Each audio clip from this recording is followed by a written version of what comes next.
Good morning students. Today we will start with the new lesson, that is lesson number 11 from your textbook, Human Body and Organ System. So different organs in our body are working in groups so as to smoothly carry out various life processes.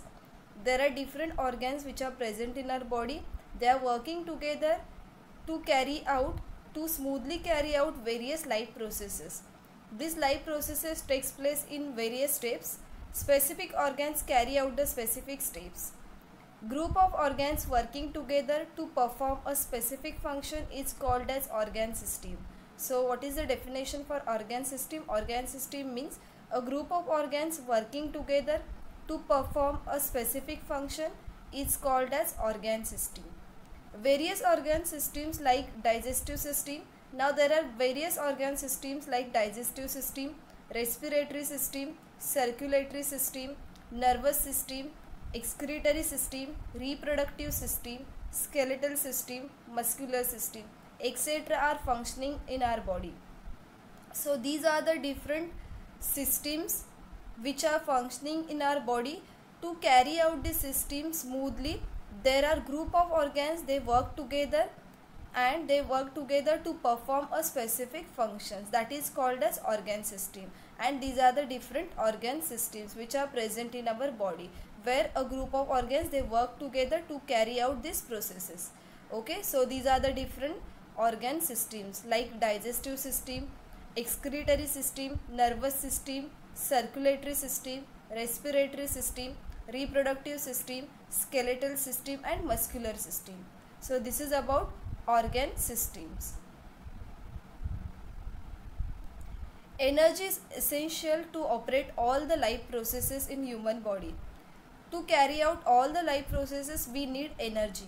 It is essential, it is useful, it is needful. Energy production occurs within the cells, and the energy which is produced that occurs within the cell which are present in our body. Cells need the supply of soluble nutrients and oxygen for this purpose. Cell needs the supply of oxygen and the soluble nutrients to produce or for the production of energy. This supply takes place with the help of respiratory and circulatory system, and this supply of oxygen and the soluble nutrients to the cells it takes place with the help of respiratory system and the circulatory system. Okay, now respiration, we will start with the first organ system, that is respiration. Respiration is carried out through following three steps. So these are the three steps. The first step is external respiration, the second one is internal respiration, and the third one is cellular respiration.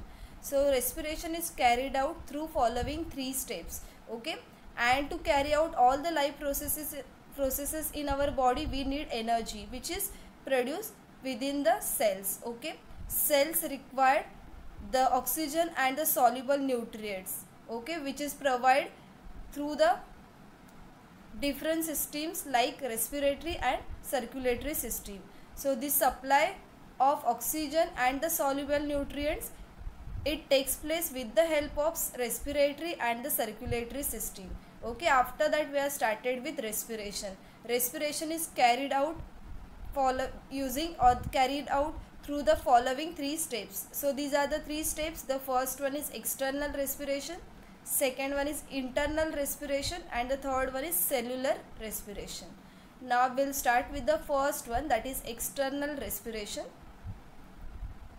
The first one is external respiration. Under external respiration we will study about inspiration, that is inhalation, and exhalation. Okay, so the first one, that is A, as you can see here. So these are the three steps. First one is external respiration. Under external respiration, A, that is the first one is inspiration or the inhalation. Means what? We will take in the air. Okay, air is taken through the nose and sent towards the lungs through trachea or the windpipe. So this is what inhalation. In inhalation, air is taken in through the nose and it's sent towards the lungs. That is what? Inhalation or inspiration. Okay, the second one, that is B1, expiration or exhalation. Oxygen from the inspired air, that is the air which is taken out, it goes into the blood. Blood carries the CO2 from various parts of the body towards the lungs. This air is given out by exhalation. So air which is given out, that is what? Exhalation. So in external respiration, we have studied about inhalation and exhalation. Inhalation means air is taken in through the nose and it is sent towards the lungs through trachea or the windpipe. In exhalation or the expiration, oxygen from the inspired air, it goes into the blood. Blood carries the CO2 from various parts of the body towards the lungs, and this air is given out, that is called as exhalation. So in external respiration, we have studied about inhalation and exhalation. Now we will see the second step of respiration. So just now I had told you that the three steps: external respiration, internal respiration and cellular respiration. In external respiration, we have studied about inhalation and exhalation. Now we will start with the next, that is exhalation. Before that, both of these processes, means inhalation and exhalation, they occurs with the help of lungs, are collectively called as external respiration. So these are external respiration. Why? Because both of these processes, that is inhalation and exhalation, they occurs with the help of lungs, are collectively called as external respiration. Now the next one, that is internal respiration. Now we will study about internal respiration. Just now we have studied about external respiration. Under external respiration, we have studied about inhalation and exhalation. Okay, both this inhalation and exhalation which occurs in our body, it occurring with the help of lungs. So they are collectively called as external respiration. Now the next one, that is internal respiration, and after that we will start with cellular respiration. So what is internal respiration? In internal respiration, exchange of gases between cells and tissue fluid is called as internal respiration.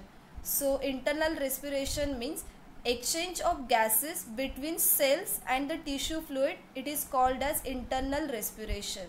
Okay, oxygen moves from blood into tissue fluid and carbon dioxide moves from tissue fluid into blood. So this is happened internally, so it is called as internal respiration. What is internal respiration? In internal respiration, exchange of gases takes place between cells and the tissue fluid, that is called as internal respiration. Now oxygen which moves from blood into tissue fluid, oxygen, it will move from blood into tissue fluid and carbon dioxide moves from tissue fluid into blood.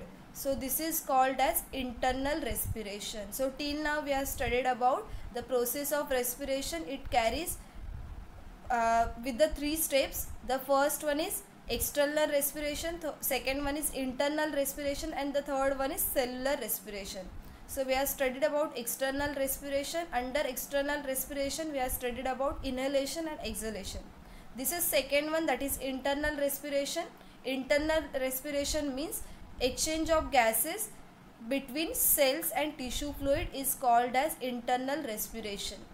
Oxygen moves from blood into tissue fluid and carbon dioxide moves from tissue fluid into blood. So this is called as internal respiration.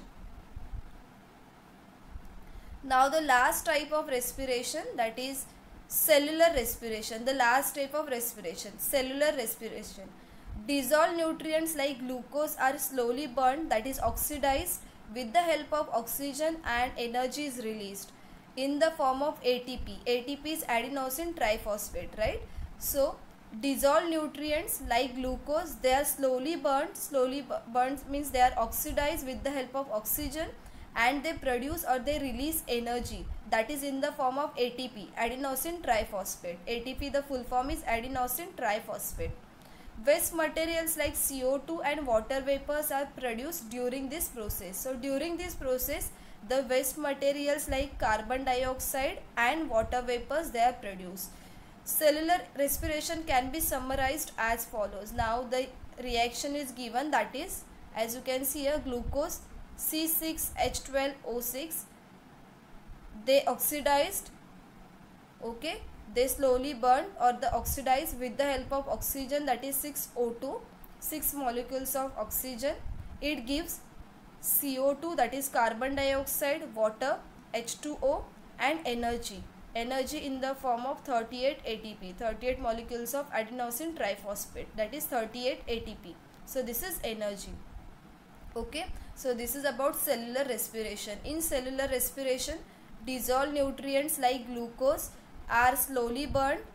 That means what? They oxidize with the help of oxygen and energy is released in the form of ATP, that is adenosine triphosphate.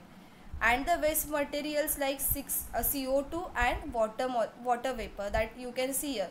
These are the waste materials which are produced in this process, and cellular respiration can be summarized by this chemical reaction where as you can see, this is glucose, C6H12O6 is glucose, 6 molecules of oxygen, it gives 6 molecules of carbon dioxide, 6 CO2 plus 6 H2O plus energy is released, that is 38 ATP, 38 adenosine triphosphate. Okay, so this is about cellular respiration. So we have started with lesson number 11, and in lesson number 11 we have studied about different organ systems which are present in our body. Okay, so to carry out all these organ systems, there are so many organs, they come together and they work smoothly, so that to carry out that functions of the body. Then after that we have started with the respiration. Respiration takes place in 3 steps: internal respiration, external respiration, and cellular respiration. In external respiration we have studied about exhalation and inhalation. Okay, so I hope you are clear with this. So today we'll stop till here. In the next session we will start with the next concept. Thank you so much.